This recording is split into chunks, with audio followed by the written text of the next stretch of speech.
one thing that Sean just said is very true. It's not going to take one bite at this apple to get this thing done. So there will be multiple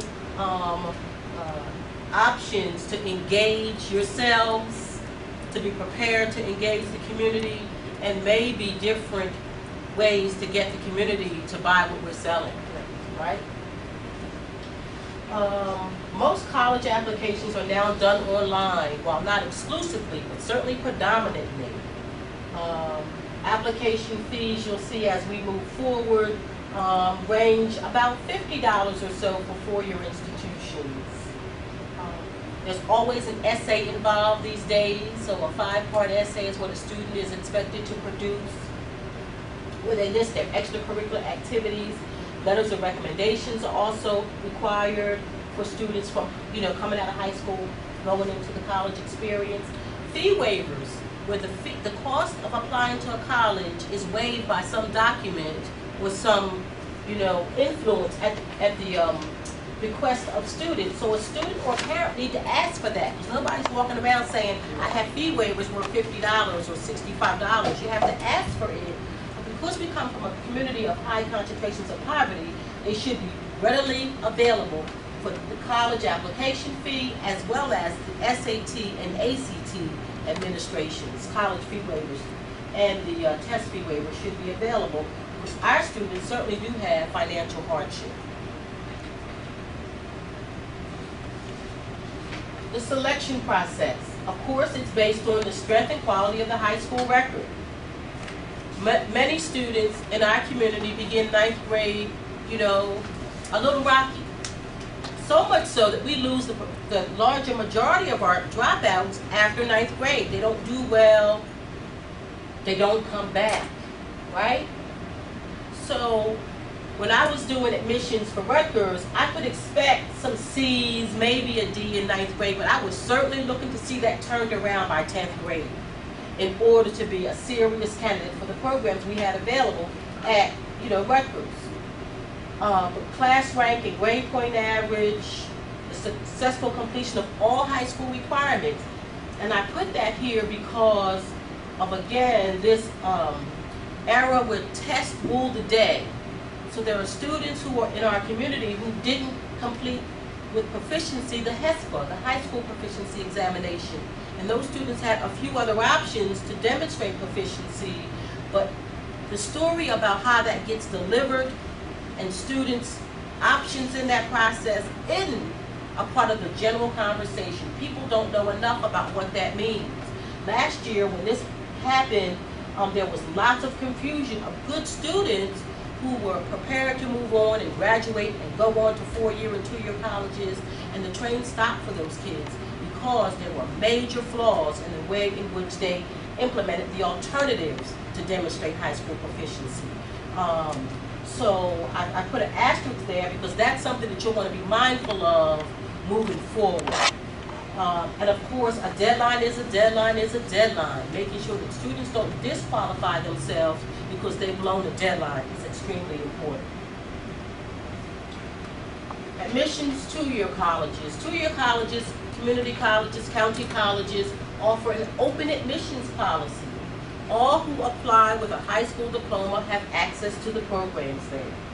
There are no requirements for the standardized test. The SAT or ACT, neither are required. And the cost of enrollment varies for county and community colleges.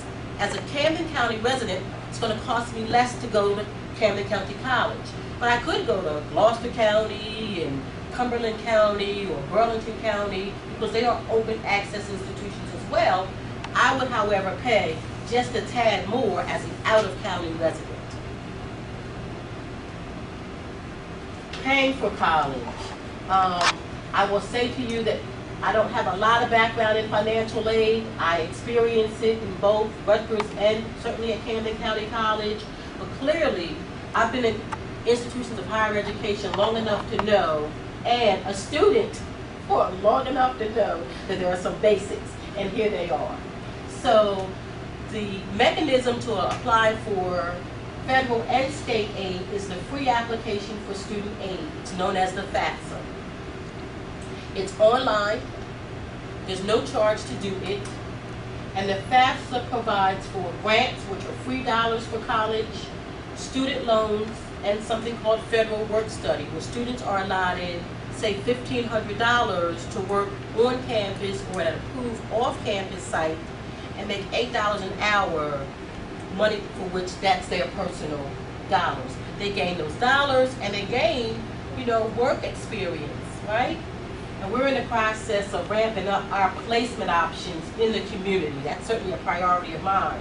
And we've spent 2 days this week at the One Stop, because the One Stop's the place to go about jobs, including jobs for students. So I've been over there twice meeting with their leadership and expect to go back because they have their hands on jobs in and around this county like nobody else does.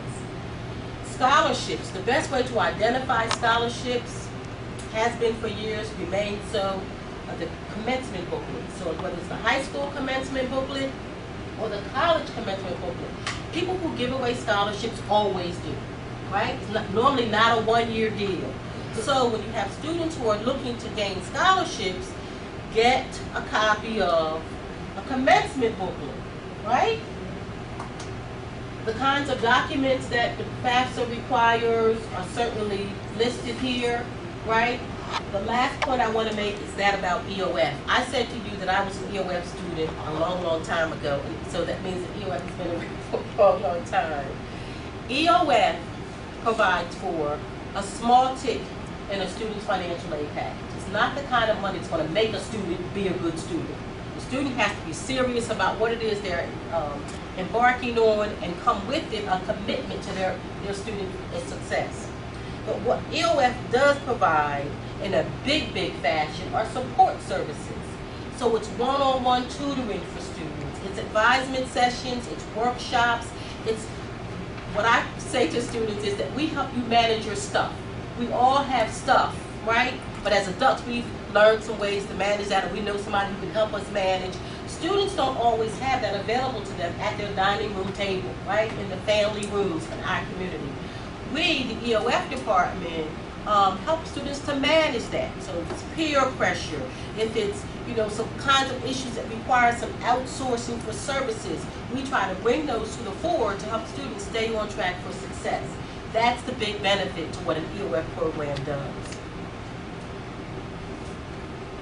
I just said all of that. Maybe. So it's academic and financial support.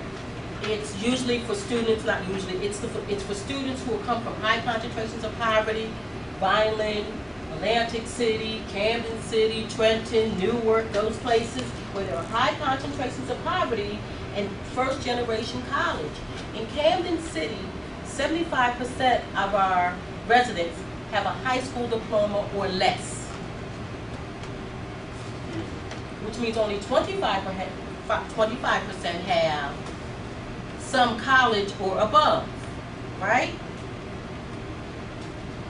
Just a quick question. Is there an age limit to EOF? There is. Students who are first time, first generation, full time, and under the age of 24 to begin that process. Okay. But it's also true that once EOF, always EOF.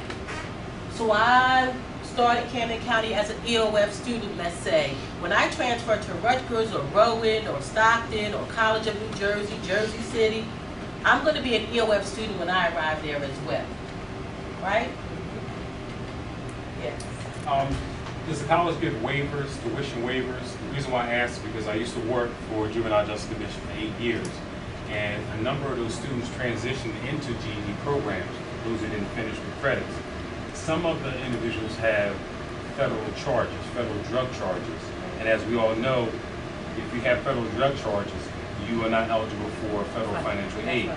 A number of those individuals are very intelligent, pass the GED with advanced placement, you could say, and they are stuck because in order for them to pay for college, they either would have to go to a low-wage job that is very difficult to work through to get their money up, or they would have to go back out on the streets to pay for their college education and wind up in the same situation. So is there a program or option where if a student shows that they can make it in their college material, however they do have these charges, does the college waive a certain amount? I've got